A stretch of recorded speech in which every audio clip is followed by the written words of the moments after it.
管家捂上他的嘴，把他拉去万古空埋了。表妹，你快跟母亲求求情，我保证再也不跟你抢衣服、抢玩具了。田管家，求您了，不要埋我保证以后听您的话。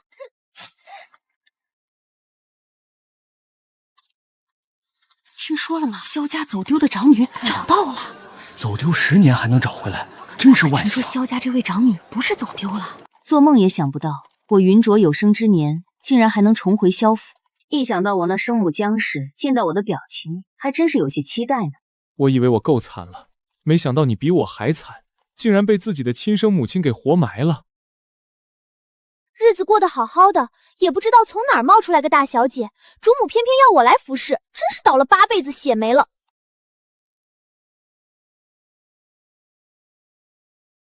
一个小丫鬟都敢嫌弃我，看来这侯府真是把我这个大小姐忘得一干二净。大小姐，夫人说这外头不干不净的东西就不要往家里带了。早让你收着点银气，瞧，被嫌弃了吧？在外头等着吧。这也能怪我？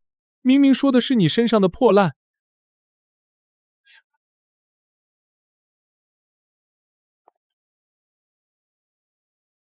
脏死了，先去洗干净再来见我。这一股子馊臭味，不知随了谁。刚一进门就嫌弃我，这是要给我的下马威啊！是母亲。等，我让你走了吗？母亲还有何事？回来了便要守府里的规矩。你这些年四处流浪，想必是大字不识，粗鄙不堪。往后少出门，莫要丢了萧家的脸面。少出门？你是怕我把你遗弃亲生女儿的事宣扬出去吧？还有，你大哥想为你请名师，我想着你粗鄙惯了，只怕适应不了。等见了你大哥，你记得婉拒他，莫要说是我的意思，可明白了？你以为我大字不识，这次回来恐怕要让母亲您失望了。女儿明白。大小姐，您刚回来，夫人怕您休息不好，专门为您挑了这个安静的小院，全家最偏僻的小院，恐怕连丫鬟的房间都不如。看来母亲真是用心了。这是江源表小姐送您的，您不知道吧？表小姐是夫人的亲侄女，夫人把她当亲生女儿一样。表小姐宽和善良，知道您刚回来没衣服穿，特意挑了她不穿的旧衣服送给您。江源，我怎么会不认识？当年在母亲面前扮可怜，处尽心机把我赶出侯府，没想到时隔多年她还是这么爱演。那我就好好陪你们演完这出戏。把这些衣服拿到外面去，施舍给那些要饭的穷人。什么？送给要饭的？这可是表小姐的财物。既然送给我了，就是我的财物，怎么我穿的，别人就穿不得？这事要是让夫人知道了，定不饶你。终于露出狐狸尾巴了，一个小小的丫鬟竟然敢对我颐指气使。你现在是我的丫鬟，再不听话，把你发配出去卖了。我倒要看看，你背后的主子到底是我那生女江氏，还是我那鸠占鹊巢的表妹江源？混账东西，刚一回来就摆起了大小姐的架子，简直是无法无天。你个孽障！反了你了！你敢打我？我哪敢啊！我是怕母亲您细皮嫩肉的，别伤着自己。我问你，你凭什么把阿元送你的衣服丢了？姑母，您别气坏了身子，都是阿元不好，送的衣服不合表姐的心意。我现在就回去，把所有衣服都拿来让表姐挑。表妹这装可怜的功夫，着实比12年前长进了不少。你听听，阿元多懂事，你连阿元的一根手指头都比不上。现在立刻给阿元跪下道歉，否则就罚你去祠堂跪着。你还不配惩罚我！你放肆！萧夫人，你忘了12年前是谁恩断义绝把我埋到万古窟？我想你也不想让父亲和全京城的人知道您亲手杀了自己的女儿了。胡说八道！是不是胡说？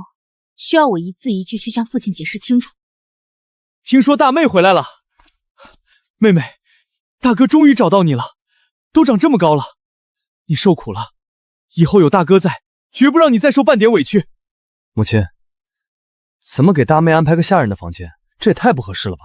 不合适？你看看她的言行，哪一点有侯府大小姐该有的样子？妹妹别怕，回头大哥让人把钱送来，想要什么自己去买。买什么买？她一个乡野丫头懂什么规矩？出去抛头露面，惹了祸事连累萧家怎么办？你好好漂你的科举，少管闲事。惹祸？说到惹祸，二弟这些年和永环侯府的那个败家子混在一起，给那个萧家惹了多少祸？母亲还不是处处溺爱，怎么大妹回来就厚此薄彼了？萧文玉，你居然敢这么咒你弟弟！要不是月儿身体不好，他考的功名绝对比你强100倍，你就是嫉妒他。既然我们母子碍了你的眼，我们走。大哥，就为了这个不知哪儿冒来的妹妹，竟然跟母亲顶嘴，你可真是萧家的好大儿。不要跟母亲一般见识，以后有什么事儿跟大哥说。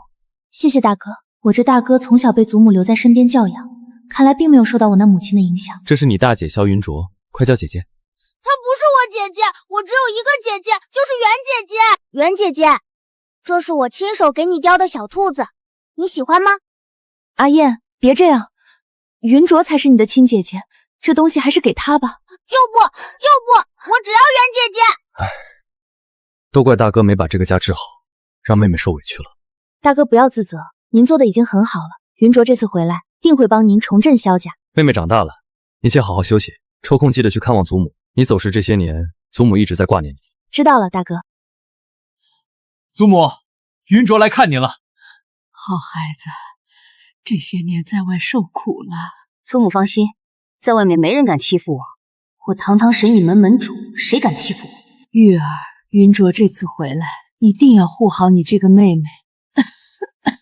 你二弟三弟这些年被你母亲娇惯的没了样子，你一定要严加管教。等我死了，你要好好辅佐你父亲，重振萧家。祖母，您不要担心，您一定会好起来的。人老了不中用了，想我当年嫁入萧家时，萧家世代蒙受皇恩，何等辉煌。可哪想到你们的祖父竟是个纨绔子弟，从我进门起便嫌就我无趣，非要娶那青楼唱曲女子进门。奈何父母不许，加上我百般阻拦，你祖父终是未能如愿。直到后来，你祖父继承了爵位，他为了报复，竟给你父亲安排了这门荒唐的婚事，从此害得萧家这些年不得一日安宁。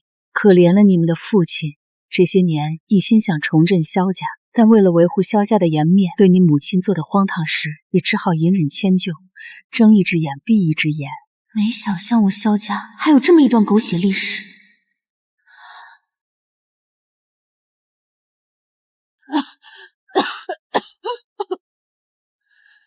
祖母，嬷嬷，快叫府医过来！且慢，叫大夫没用。妹妹，你这是何意？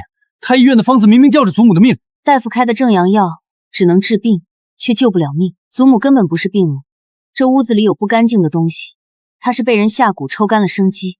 妹妹，你不是大夫，这驱邪之说可不能拿祖母的身体开玩笑啊！大哥，你仔细想想，大夫用药后，祖母可有一丝好转？大哥只管去温书，祖母这边我来服侍。我倒要看看是谁下了这恶毒的心肠。嬷嬷，这个莲花灯是什么时候摆在祖母床头的？这个是夫人前些日子送来，说是从高僧处请来的，能去病招福。去病招福，果然心肠歹毒。大小姐，您怀疑姜氏下毒？不能吧？这屋里上下府医查过不止一遍，绝有毒药啊！谁说是毒药？说的是脏东西。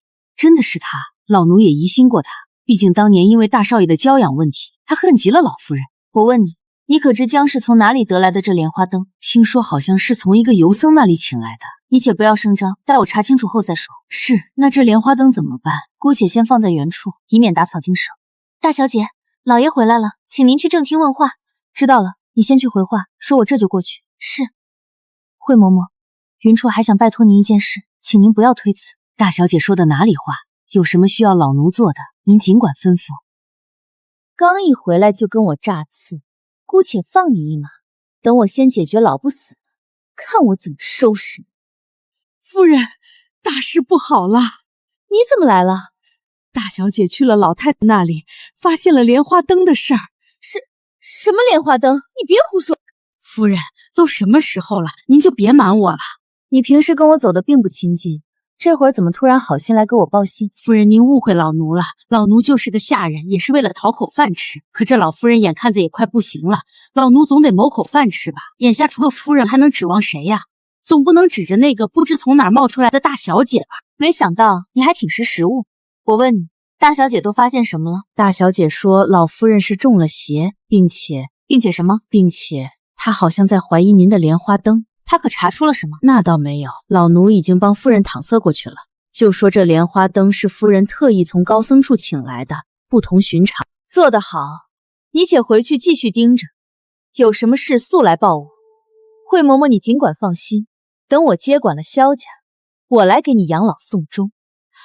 老奴今后就仰仗夫人了。姑母，刚刚春平来报，云卓表姐一个人出门了，急匆匆的样子，好像有什么急事。春平那个废物，让他去卧底，当场就被人家打了回来，一点都不中用。姑母消消气，大敌当前，多一个帮手总是好的。不过春平还说，表姐最近的行为有些不正常。她能有什么异常？您还记得表姐回来时背的那个包裹吗？里面好像有什么见不得人的东西，表姐不许任何人靠近。还有，今天表姐出门时对着空气说话，好像跟人说话似的。神神叨叨的，你把心放在肚子里。萧家大小姐的位置早晚是你的，有什么事儿惠嬷嬷会来告诉我的。惠嬷嬷，那可是老太太的陪嫁丫鬟啊，不会有诈吧？人为财死，鸟为食亡，贴身妈妈又如何？眼下老太太气数将尽，谁还不为自己谋条后路？也是，还是姑母厉害，有惠嬷嬷做内应，姑母接管萧家指日可待了。大师，你怎么不着急啊？你那生母都要把你奶奶害死了，你还有心在街上溜达？你懂什么啊？我现在就是在救我祖母，等我办完了祖母的事，就会送你回家。阿弥陀佛，贫僧这法器乃佛前供奉100年，有缘者得之，可消灾解难，延年益寿。终于找到你了，卖凶器的假和尚。大师，这假和身上一点佛光都没有，满身杀气，一看就是假的。咱们还是抓紧办正事吧。闭嘴！我找的就是他。这假和尚差点要了我祖母的命。敢问大师，多少钱一卦？小施主，卦请到台下排队，50两一卦，童叟不欺。50两，真黑。小女子不才，也会算卦，今日免费。哪里来的小娃娃，竟敢砸我空禅的场子？我看你是吃了雄心豹子胆了！来人，给我干下去！是啊，谁家的孩子真没教养，赶快领走！滚下去！别耽误大师做法。大师，您别急啊，怎么这卦你算的我就算不得？要不咱俩相互给对方算一卦，当着众人的面看看谁的卦灵。小娃娃，贫僧看你印堂发黑，乃是孤甲行克之相，前世作孽，这辈子注定无依无靠，克父克母克兄克妹，克狗克猫克全家。你若知错，现在立马给贫僧磕3个响头。贫僧看在你年纪小的份上，帮你化解化解。一派胡言，这哪里是算卦，分明是当着我的面咒我全家。这就算你算完了，下面该我给你算了。你这个假和尚，头无戒疤，行骗还不满2年可对。你命宫光明，是个读书人，印堂有伤，出身贫寒，可对。30岁发了一笔横财，可你这横财来路不正，拿着从花魁那里诓骗来的钱财做生意，不久又赔个精光，倾家荡产后，你连妻子带收留你的真和尚一起砸死在破庙里，从此假扮和尚招摇撞骗。胡说！竟然污蔑出家人！你是啊，谁能证明你们谁说的是真的？我叫江源，我姑母20年前是春香楼的头牌，不信你们去查。让开！官府办案！刚才接到前任安宫萧家报案，说这里有个杀人越货的假和尚，我们查了户部籍档，这妖僧的体貌特征跟真正的空禅大师根本对不上，带走，严加审问。快跑！大师啊，您跑什么呀？太怂了吧！您当众揭穿假和尚，就该留在原地等官府查明真相，到时候那帮有钱的冤大头还不对您感恩戴德？闭嘴吧你！那群人求的是佛吗？他们是想花钱买个心安理得。我刚刚听那个捕头说，是前仁安宫萧家报的案，那不就是你们家吗？难道是？你以为呢？哦，我说你怎么冷不丁就要出门呢？不过你也真够狠的，为了戳穿假僧空禅，竟然把亲妈和表妹都搭上了。别废话了，走吧。去哪儿？送你回家。大师，这就是我家了。本以为你是个落魄公子，没想到竟然是个富家子弟。大师，你也太瞧不起人了。我胡家可是宫廷皇商，皇亲国戚穿的衣服那都是我家供应的。你还好意思说？堂堂富家2代竟让人给算计死了，真想知道你钱没花完是什么滋味。您还说我？您不也是被生母活埋了吗？站住！哪来的叫花子？不知道我们胡府千金今天定亲吗？去，没有请柬一律免进。我是受你们胡家大公子胡生之托前来送信，快去禀告你家老爷，晚了小心挨板子。少爷，你们胡家真是家大业大，就连下人都看人下菜碟。我早就告诉您了，换件好点的衣服。你还没见我爹呢，那可是纯势利眼啊。跟我那生母一副嘴脸，还真把自己当上等人了。等你有钱了，你也会这样的，这是人性。你家今天大喜，不会是你爹给你找个后妈吧？你别瞎说，我爹可不敢，估计是我妹妹和那个挨千刀的贱人。小姐，让您久等了，老爷和夫人有请。老爷，人到了。姑娘，可是有我儿的消息了？这是贵公子胡生的遗书，请过目。什么？我儿死了？这是我儿的字体。母亲，您别急，咱们先听听哥哥到底出了什么事。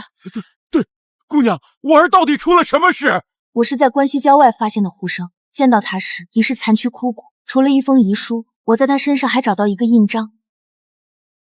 我哥哥自幼在京城长大，更没有外地朋友，为何出现在关西？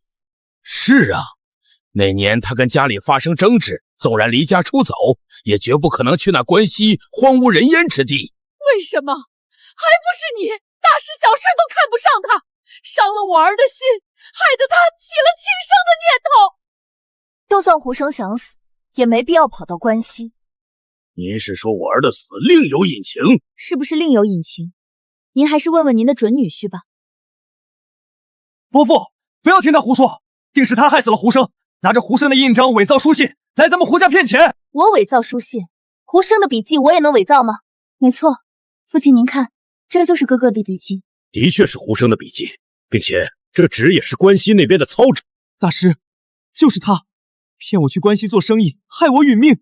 胡老爷，除了这封书信，胡生之前还给家里寄了5封家书，您拿出来对比一下就知道真假。家书？这么多年，家里从来没收到胡生的任何消息啊！不对，这封书信我好像在哪儿见过。我想起来了，方林，我问你，那日我见你在书房用火盆烧纸，你跟我说是作废的账单，我当时没当回事，但我记得你烧的纸和这封书信是同样的材质。账单，商号做账一向用的都是毛边竹纸，京城中也无关西糙纸可售。我问你，你是从哪里弄来的这关西纸？既然你答不上来，我来替你回答。当年你见胡家父子不和，你便心生毒计，怂恿胡生去关西做毛皮生意。胡生一心想得到父亲认可，便信了你的鬼话。可他不知那时关西正值胡人侵袭，兵荒马乱。你这是信口雌黄，诬陷好人。我诬陷？既然你不愿承认，我就好好给你算算。你自幼受胡家收养，胡生待你如亲兄弟，胡家上下待你不薄，更是愿将女儿许配给你。可你却狼心狗肺，恩将仇报。我观你面带桃花，夫妻宫暗生邪纹，你这面相分明就是双妻之兆。你暗地里背着胡家私养外室，连私生子都生2个了吧？你是怎么知道的？好你个方林，我胡家养你10余年，没想到你真是个白眼狼！来人，立刻传话，今日定亲宴取消，把方林关起来，搜出证据，送去官府。感谢姑娘为我胡家除害，否则后果不堪设想。敢问姑娘家住何处？老夫定当厚礼相谢。胡老爷客气了，我乃前任安公萧家嫡女萧云卓，结识胡生也算是天道机缘，不图感谢，事已了结，我就不打扰。女儿，快替我送送恩人。萧姐姐，感谢您今日帮我哥洗清冤屈，也让香香摆脱恶人的算计。姐姐若不嫌弃，可愿认下香香这个妹妹。今后若有用香香之事，香香定赴汤蹈火，在所不辞。我初回京城，人单影只，若能得胡家这个妹妹，说不定将来对我大有帮助。妹妹言重了，能有你这么漂亮的妹妹，云卓求之不得呢。那就说定了。妹妹赶紧回去吧，不用送了，家中突遭变故，还要多多宽慰老人。好，姐姐一路慢走。感谢大师为我了却尘冤。既已了却，便安心投胎，莫要留恋尘世，化作恶鬼祸害人间。大师，我还有一事相求，能不能让我今晚再给父母托一次梦，做最后告别？我答应你，走吧。萧云卓这个小畜生，刚回来第2天就敢顶着萧家的名头去刑部报案，害得空蝉被抓，白白我浪费了100两银子。姑母息怒，虽说这空蝉被抓了，但我看老太太的病情似乎并没有好转，姑母不用担心。我担心的不是他，那老东西已经病入膏肓，太医院也束手无策，咽气是早晚的事儿。我担心的是，难道姑母是怕空蝉靠不住。你快去，让田管家再拿100两银子去刑部打底，务必堵住那空蝉的嘴。大小姐，春萍知错了。那日我刚回萧府，你便处处为难我，想必你也没那个胆子打你一巴掌，想着你能收敛点，没想到你却又去通风报信。是春萍有眼无珠，春萍本不想如此，可春萍如果不答应，主母会给春萍活活打死的。也难怪连自己女儿都下得去手，何况你一个丫鬟呢？我问你，假如我给你一个重新做人的机会，你愿不愿接受？春萍愿意，只要能让春萍脱离苦海，春萍愿一心侍奉大小姐。我要你去我母亲那边做卧底，你可愿意？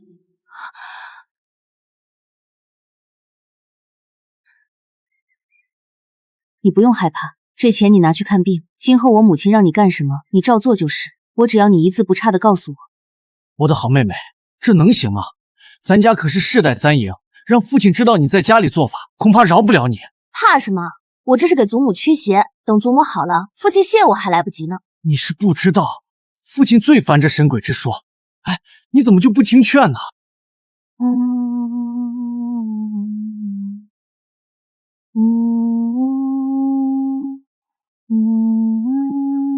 破！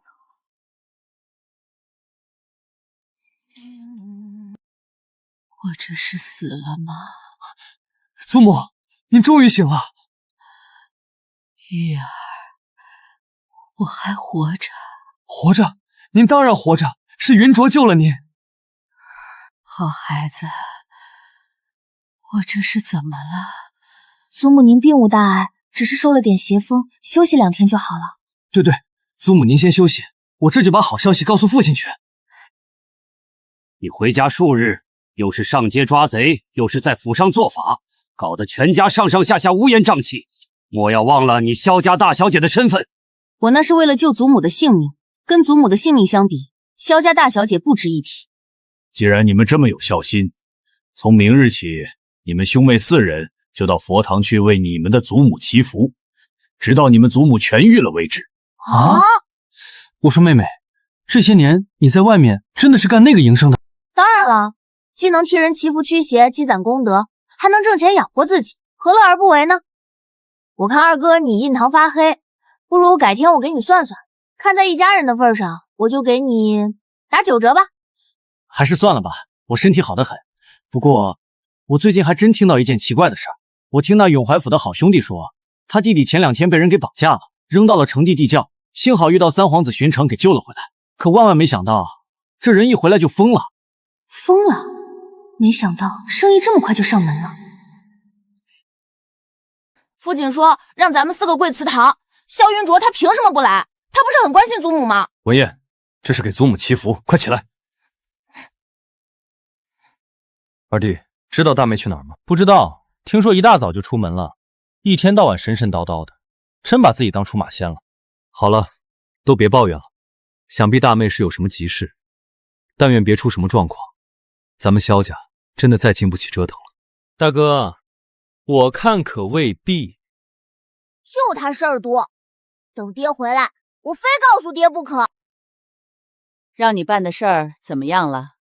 按您的吩咐，我特意找了刑部的李大人，可李大人却一口回绝，认定那空蝉是杀人越货的暴徒，还说要感谢咱家大小姐。废物，这么点事儿都办不明白，养你们有什么用？夫人批评的是，不过夫人不用担心，老奴打听清楚了，官府一心查办空泉的命案，并没过问莲花灯的事。夫人，首富胡家派人送来10几车谢礼，说是要重谢大小姐救命之恩。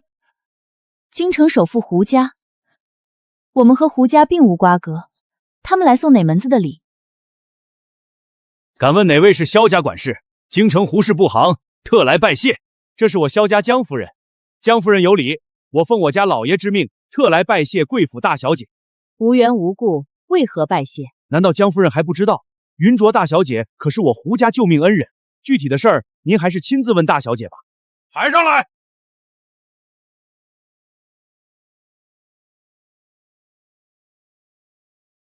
姑母，这可都是一箭难求的上好锦缎啊！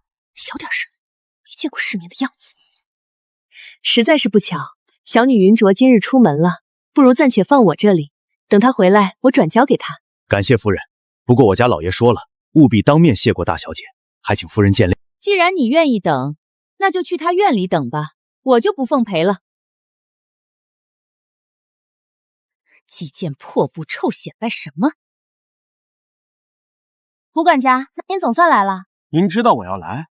是我家小姐出门前特意交代，让我在家等您，要我亲手把这3张符纸交给您，可镇宅招财。劳烦姑娘替我谢过大小姐。来了，麻烦给我包2份枣花酥。实在不好意思，今日的枣花酥都让对面的小姐买走了。小姐可是要买枣花酥，恰巧我今日买多了，可送你一些。真的太谢谢您了，我弟弟重病，就爱吃枣花酥，我多给您钱。我的枣花酥只送不卖，不过既然收了你的钱，我可以免费给你算一卦。我关姑娘山根县赤纹，如果我没猜错，今日出门前刚经历了一场血光之灾。胡说八道！我胡说？难道令弟刚刚没拿剪刀刺你母亲吗？你是怎么知道的？我知道了，你是故意在这堵我的，想要讹钱。孟姑娘别急，您姑且先让我算算，如果不准，我分文不收。你上面还有一个哥哥，不过他是侯爷早年和表妹私通所生，所以只是个数字。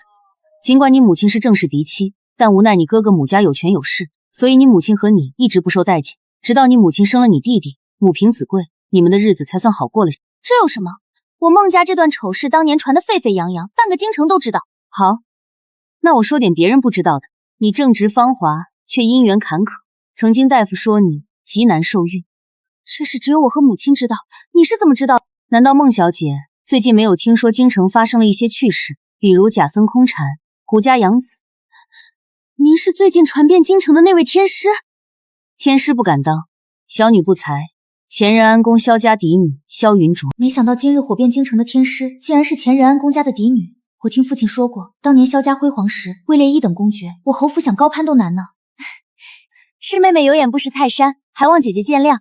我哥哥和贵府2公子是好友，说来我们也是亲近的呢。这孟小姐早年遭受冷遇，看似柔弱，却深通市井人情，心机深沉，绝非软弱之辈。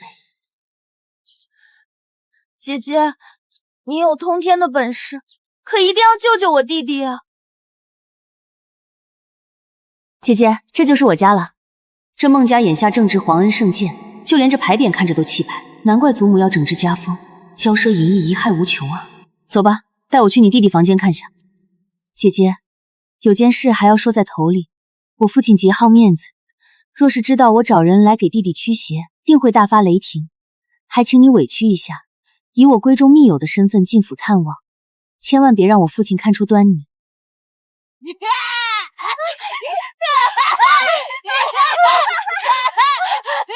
快抓住他！定！京城名医都请遍了，可你弟弟却还是这个样子。母亲别担心，我请来了前任安宫萧家姐姐，也许她才能有办法治好弟弟。孟小公子是被女鬼附了身，想要驱除并不难，不过……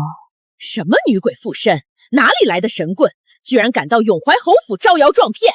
姑母、姑奶奶，我早就说了，把他关进笼子里。瞧瞧，整个侯府都被搞成什么样子了！永靖可是侯府嫡子，怎么能关进笼子呢？嫡子？难道我侄儿就他这么一个儿子吗？你们母女吃我孟家，用我孟家，可到了关键时候，从不为孟家的脸面着想。眼下又不知从哪里找来了江湖术士，既然你们不听我的，那我就让侯爷来看看你们干的好事。让姐姐见笑了，这位是我侯府的姑奶奶。实不相瞒，这些年若不是她和赵姨娘在父亲前搬弄是非，我母亲不至于这么难过。今日是永嗣鲁莽了，经姑奶奶这么一闹，弟弟的病估计是看不成了。我这就派人送姐姐回府。我看未必，怎么他们能去告黑状，我们就不能去？侯爷是朝堂重臣，未必就听得他们一面之词。萧姑娘，你是不知道侯爷的脾气。萧姐姐说的对，母亲，咱们这些年就是太识大体了。事已如今，咱们再不争取，还能指望谁来救弟弟呢？还望姐姐今日能够暂留侯府，以免我弟弟再次发作。好，劳烦妹妹派人去我家通知一声。侯爷，平静今日又发疯了，闹得上下鸡犬不宁。我劝你还是早下决心，立平章为嫡子，将来也好继承爵位，保咱们孟家周全。废除嫡子乃是圣上大计。再说你看看平章，整日跟那萧家老二鬼混，哪有一点读书人的样子？平章只是年轻贪玩而已。你当初像平章那么大时候，那赵氏还不是待字闺中就怀上平章了？姑母，陈年往事你还提他干嘛？我的意思是说，平章虽然顽劣，但等年纪大些自会好的。你总不能让一个疯子继承咱们孟家爵位。平静还没疯，他只是中邪而已。大胆，怎么跟你姑娘说话呢？我看你是越来越没样子了。中邪？今日你领个神棍进府，我还没跟你算账呢。什么神棍？她不是神棍，是前仁安宫萧家的嫡女。萧家？你怎么也跟萧家扯到一块去了？你大哥就是被他萧家老二给带坏的。父亲最近可听说京城的假空蝉案和胡家养子骗婚案？略有耳闻，不过这跟萧家有什么关系？这破获两桩奇案的就是萧家大小姐。这两天风靡京城的神算天师，竟然是萧家大小姐。萧家大小姐这些年在外游历，精通周易术数。我今天特意请她来为弟弟看病，不想刚一进门，正赶上弟弟犯病。谁知那萧家小姐手指轻轻一挥，当场就把平静给制住。那就是被他赶巧了。哪回平静疯完，不是晕倒的？父亲，你就让萧家大小姐试试吧，万一真能救好平静呢？他可是您的亲儿子啊！不可。萧家虽说曾位列公爵，但传到萧镇关他爹那儿，荒淫无度，被皇上褫夺了封号。咱们还是离他萧家远点为妙。你哥哥就是活生生的例子。萧家纵使被褫夺封号，也绝对干不出废长立幼的事。你是何人？我孟家义士哪里轮得到你来说三道四？父亲息怒，这就我刚刚跟您说的前仁安宫萧家嫡女萧云卓。你怎么还没走？难道还想赖在这里讨饭不成？我讨饭也不知道是谁，明明自己有家，却天天赖在娘家。自己的儿子一事无成，却教唆别人怎么管教孩子，仗着自己年纪大倚老卖老，脸皮还真是厚呢。放肆！我与你父亲同朝为官，按道理你也应该管我叫声叔父，可你却如此无礼，阴阳我孟家长辈。你爹萧镇关就是这么教育子女的吗？哼，我看他们萧家如今也是穷途末路了，让一个小丫头出来招摇撞骗，还真应了那句老话，人穷志短，马瘦毛长。我坑蒙拐骗？好，那我就让你见识一下我神隐门的厉害。我观你眼袋凶光，神脱面枯，眉宇间暗发青黑，不出意外，今日至亲之人必有血光之灾。如果我没算错的话，他就是你的儿子。你竟然敢诅咒我的儿子！不好了，姑奶奶，府上派人来传话，让您赶快回府，说您儿子在赌房输了好多银子，还欠下了高利贷，人也被打了，现在被赌房扣着，让拿钱赎人呢。等我回来跟你算账。您还没给挂钱呢，回头我让孟姑娘去取。孟家叔父，云卓刚刚失礼了。我初回京城和孟家无冤无仇，并不想过问您家私事，可孟姑娘找我来给孟小公子看病，刚一进门，您家这位姑奶奶就百般阻拦，想必其中缘由，我不说您也知道。说到底，这小公子终归是您的儿子，这病看不看还要您的同意。不过我好心提醒叔父，莫要罔顾人伦，走了我萧家的老路。没想到这萧家丫头不仅有堪舆算卦的本事，口齿也是伶俐，字字诛心，却怼得我卧话可说。萧镇关啊，你摊上这么个女儿，够你喝一壶的了。罢了，既然如此，你们就试一试吧，有什么需要尽管跟我说。不过我丑话说在前头，莫要惹出太大动静，有损我孟家门面。谢谢父亲。拿到了，拿到了。萧姐姐，您看这2条腰带可以吗？可以，只要是贴身衣物都行。这次多亏了萧姐姐，我去跟父亲要腰带，父亲当场就摘了下来。这在以前永嗣是万万不敢想的。人非草木，既能因个人喜好做出偏爱之事，说明侯爷本就是性情中人，只是你和你母亲的方法不对侯爷的心思罢了。今后多亲多近，必能重获侯爷青睐。姐姐见多识广，慧眼识人，永嗣记下了。不过我有一件事很是好奇，你那庶兄的生母为什么会和你家姑奶奶狼狈为奸、沆瀣一气？姐姐不知，那赵姨娘本就是姑奶奶的养女，姑奶奶当年嫁的不如意，便动了掌控娘家的心思。那为何你那赵姨娘至今没有名分呢？我祖父嫌赵姨娘出身低微，坚决不同意这门婚事。可没想到姑奶奶竟然暗地里指使赵姨娘勾引父亲，趁着酒醉，结果就怀上了我那大哥。祖父没办法，就把赵姨娘养在府。原来如此，不过你不用担心，你家那姑奶奶经历这回噩耗，估计以后怕是卧床不起了。姐姐，我心中一直有个疑问，不知当讲不当讲。但说无妨。我弟弟平时出府都有下人跟随，可这次却一个人被绑到城郊地窖。我怀疑这次绑架跟我那庶兄有关。他是个没脑子的蠢货，可这次人贩子的事却做得滴水不漏，凭他的能力断不可能。你是怀疑背后有人给他出谋划策？不瞒您说，我怀疑您二哥，他俩平时里勾搭连环，没少干缺德事儿。但你二哥和我庶兄不同，他心思活络，主意多。不过这都是永嗣的催策，拿不出一点证据。不急，等你弟弟醒了就知道了。起。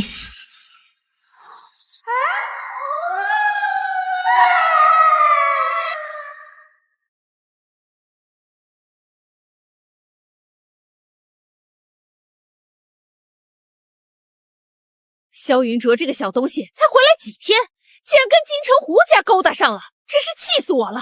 这胡家也真是的，就算他家是京城首富，也没必要这么傲慢吧？竟然敢无视您萧家夫人的身份，简直太侮辱人了！还不是那个老东西，这些年坏我名声，让人误以为我是尖酸刻薄之人。姑母，我看胡家布房送来的可不是寻常布匹，那6匹银月流暂且不说，里面那件极品白狐裘价值数千两呢。你急什么？等我想个法子把那个死丫头赶出去，那些东西还不是你随便挑？禀报夫人，刚刚永怀府差人来报，说云卓小姐要留宿孟家，今晚不回来了。不回来了？这机会不就来了吗？田管家，此事不要跟任何人说起。如果是老爷问呢？那也不许说，并且我要你现在就去外面寻找萧云卓。您是让我去孟家把大小姐找回来？蠢货！去什么孟家？去青楼，去妓院，总之你去哪儿都行，只要不是孟家，你爱去哪儿找就去哪儿找。是，老奴明白了。姑母，您这是要干什么？一切别管，我现在就去找老爷。记住，无论谁问，都不要提起孟家。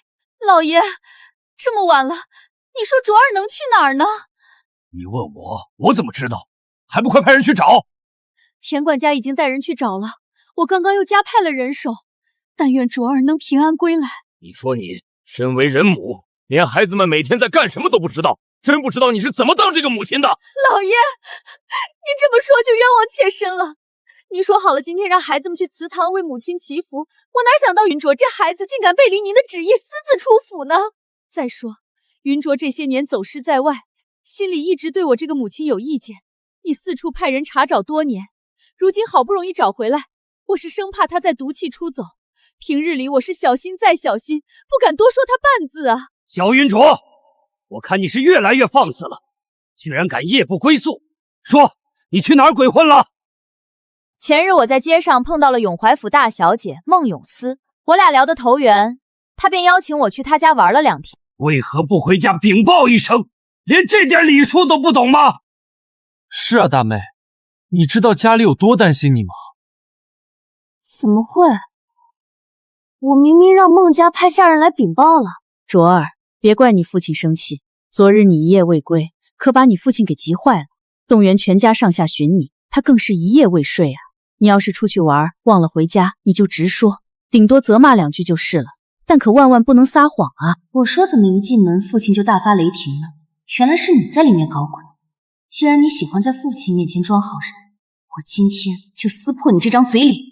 母亲说笑了，云卓会的本事不少，可唯独不会这撒谎的本事。